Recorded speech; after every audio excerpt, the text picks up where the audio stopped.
All right, Mike, so Martella's Castle, the wall, Mr. Go.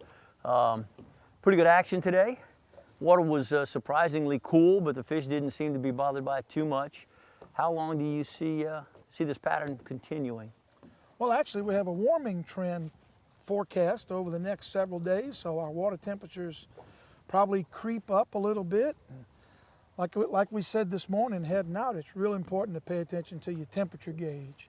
And that sort of dictates, 55 degrees and above, I'll fish the cork and I'll fish shallower water.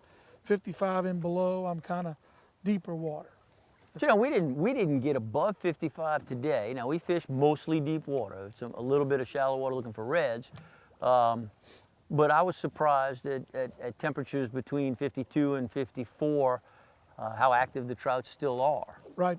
We made mention of it, not only catching them, but they come to the surface and shake. Shaking their hand, and no indication on their bellies of parasites or any sort of abrasions or anything like that. I thought that was pretty interesting. Exactly, which would represent him just hugging the bottom and sitting, trying to stay warm as possible. Leeches and mites and all get up on their body for that.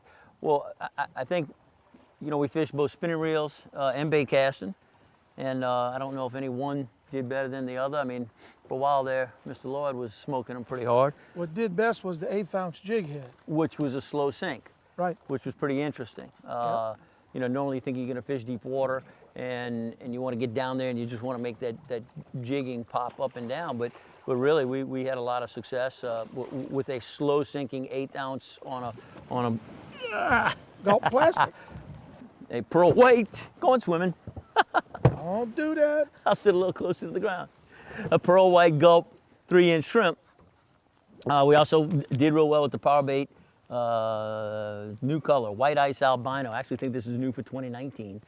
Just happened to find them and have them on the boat. And Mr. Bullock was using a lot of the shrimp gulp spray and on the gulp, and look, it worked. He definitely was on a little roll there most of the morning, so you can't argue with it. Fluorocarbon was pretty important. Both of us fished, I think all 3 rods were all fluorocarbon. 100%, 10-pound test.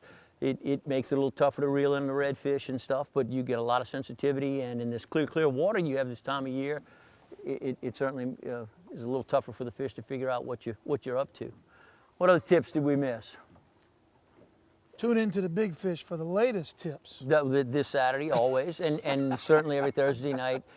Starting next week, we've been on Wednesday because of Thursday night football. When Thursday night football ends, we'll go back to Thursday night. God forbid the Saints bump us for our fishing report. Yeah, who do they think they are? All right, so I guess the most important thing now, somebody's going to head out and go fish. Give me the key places. I mean, we're sitting at the wall, but is that the first place you go? Where would you hit first? Well, it depends on boat traffic and water temperature. If I see lots of boats, I do want to be where it's fairly quiet. I like my surroundings to be as quiet as it possibly can be. And then I want to find the Holy Trinity, clean, moving water with some bait fish activity nearby. And then I'm going to fish. I'm going to give it 15 minutes and sort of weigh my options. You got a sunshiny day. You went past an area where you saw a couple of boats, but you saw a couple of bait. And you just think to yourself, I know that's a flat, 8 feet deep water. When the sun warms it up, I may want to hit that mid-morning. But first thing in the morning, I'm probably going to fish deeper water on the bottom with a slow retrieve. Even though your jig head size, experiment.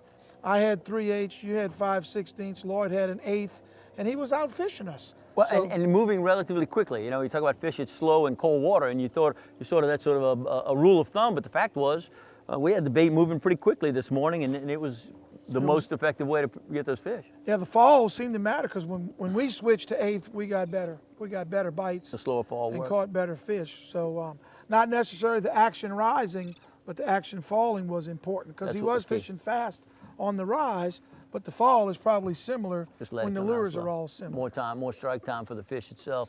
The other thing was we were fishing around a lot of structure today, and after hanging up on a few rocks, I switched to just deep under a cork. I knew we were in about 6 to 8 feet of water, depending on where we were. I moved a 5-foot leader under a popping cork and had pretty good success with it. It held that bait right above those rocks, and just the light ripple of the water would give that bait just a slight jigging action, and that seemed to be pretty effective too.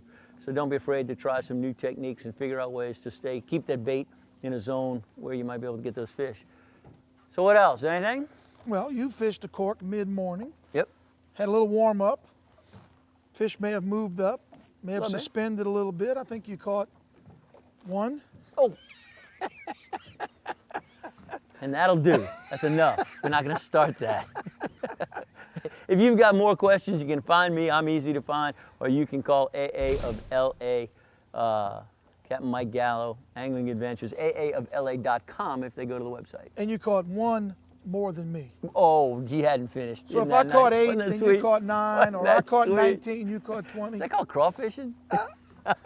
That's in the spring, but I understand. Good luck.